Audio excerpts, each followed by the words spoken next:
being from the peach state, in the center of the state, known for growing peaches, and a state known for peaches, how much does that put the pressure on? There's a good bit of pressure, but it's fun. It's good pressure. And it's a good thing Lee Dickey loves that pressure. As co-owner of Dickey Farms, he's got 1,000 acres of peach trees planted in Middle Georgia.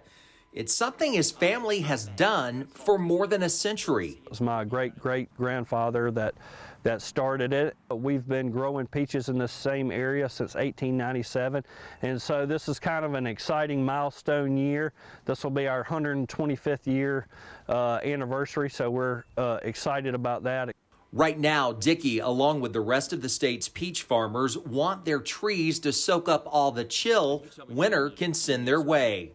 Peaches, like a lot of other flowering trees and plants, need a certain amount of what we call chill hours, and so which all just relates to dormancy. That dormancy right now makes for the best peach crops later this year.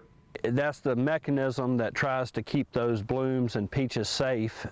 They accumulate a certain amount of hours, and then once they have that, and then when it warms up, that's when they bloom. The University of Georgia Extension Service says extended periods of temperatures 45 degrees and cooler count toward those needed chill hours. A few weeks ago, Georgia peach farmers worried they would not get enough of them. This year, coming into December, we were really behind. It was warm, hadn't got a lot of chill.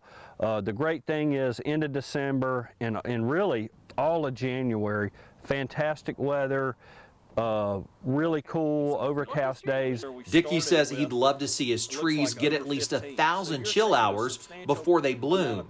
We're right now, I want to say we're high 700s, almost 800. Certainly, we've got good weather in the forecast, and certainly by the time we're through that cool weather, we'll be, over 800. And so we'd feel maybe not ecstatic with that, but we'd feel good. While cold weather is great now, too much, too late stings. A late freeze in mid-March can really hurt the fruit.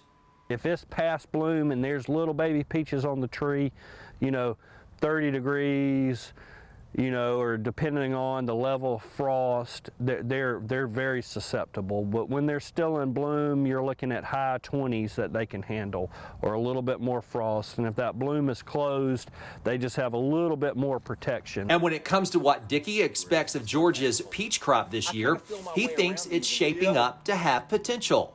I think we've got the chance to be a fantastic year. I think it's all going to depend on the weather in March. These peach trees don't show any signs of life right now, but that doesn't mean there's any downtime here at Dickey Farms. If you look on the ground, you'll see a lot of these small branches. That's because Dickey says it's pruning season, an important part of growing the perfect peach.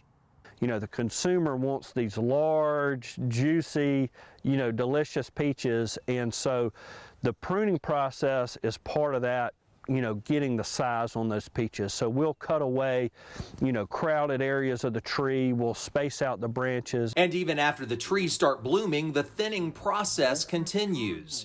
We'll probably only leave 2 or 3 peaches on this whole branch here, where we started with, it looks like over 15. So you're taking a substantial amount of peaches off this limb, and what you want to do is have the ones that remain, get nice and large and have that, flavor profile that you're looking for. Dickey Farms produced an estimated 7 million pounds of peaches last year. The peaches shipped to grocery stores along the East Coast, but there's always plenty left to sell right here in Middle Georgia. Just, appreciate the support of the community and want to give back and be a great steward of this, land and this community. On the farm, I'm Greg Loyd. A lot of the time in terms of that, and there's, disease pressure, insect pressure,